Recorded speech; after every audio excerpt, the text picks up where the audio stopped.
Is welcome to my B R Ambedkar study channel में आपका स्वागत है। दोस्तों, आज हम लेके आए हैं आपके लिए संविधान के भाग 1, 2, 3 की पूरी जानकारियां। पूरे आर्टिकल को आपको विस्तार से बताएंगे और उदाहरण सहित इसकी चर्चा करेंगे सारे आर्टिकलों की। ठीक है, सारे अनुच्छेदों की पूरे विस्तार से चर्चा किया जाएगा। ठीक है, तो संविधान का पहला भाग क्या कहता है? संविधान का पहला भाग कहता है भारत का संघ, ठीक है, और राज्य क्षेत्र के बारे में बताता है।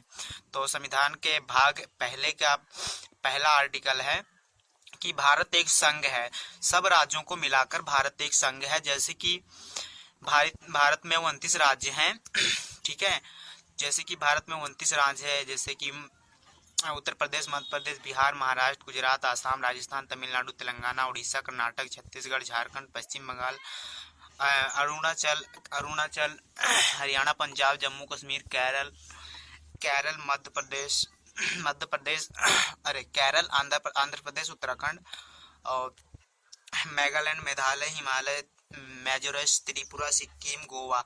मतलब ये जितने राज्य हैं, ये इन सब राज्यों को मिलाकर मतलब भारत एक संघ है। ठीक है, आर्टिकल 1 कहता है। ठीक है, संविधान भाग का आर्टिकल 1 यही बताता है कि भारत एक संघ है। ठीक है, आर्टिकल 2 में क्या बताया गया है? आर्टिकल 2 में बताया गया है नए राज्यों का निर्माण।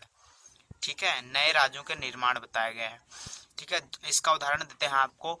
जैसे कि 35वें संविधान संशोधन द्वारा 1974 की बात की जा रही है। 35वें संविधान संशोधन द्वारा 1974 में सिक्किम को भारत का राज्य जोड़ा गया था। ठीक है, जोड़ा गया था। और 36वें संविधान संशोधन द्वारा 1975 में सिक्किम को भारत का 22वां राज्य बनाया गया था। इससे पहले हमारे देश में 21 राज्य और भी थे।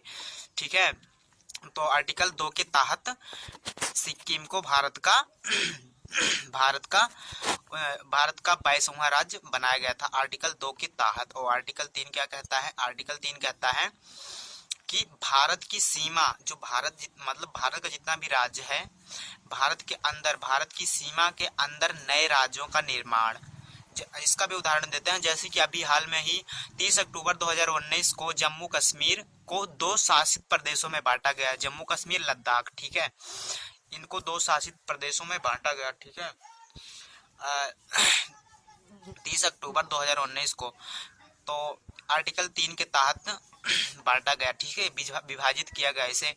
आर्टिकल 4 क्या कहता है? आर्टिकल 4 कहता है कि आर्टिकल 1, 2, 3 अनुच्छेद 1, 2, 3 का हमें पालन करने के लिए भी कोई भी संविधान संशोधन की आवश्यकता नहीं है। इसे एक बिल मानकर बदला जा सकता है। ठीक है, बदला जा सकता है। और अब आते हैं संविधान के भाग 2 में। संविधान का भाग 2 क्या कहता है? संविधान का भाग 2 कहता है नागरिकता के विषय में चर्चा करता है। ठीक है, नागरिकता के बारे में चर्चा करता है। भाग दूसरे में बताया गया है, भाग दूसरे का आर्टिकल 5 से आर्टिकल 11 तक इसकी चर्चा की गई है। नागरिकता के बारे विषय में बताया गया है। और आर्टिकल 5 में बताया गया है नागरिकता की परिभाषा, जो नागरिक है ना, उनकी परिभाषा। ठीक है, नागरिकता की परिभाषा।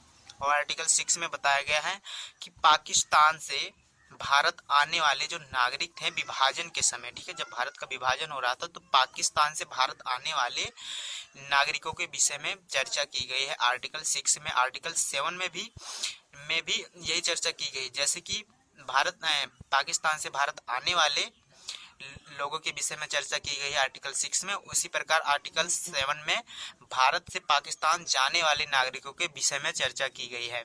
ठीक है, विभाजन के समय।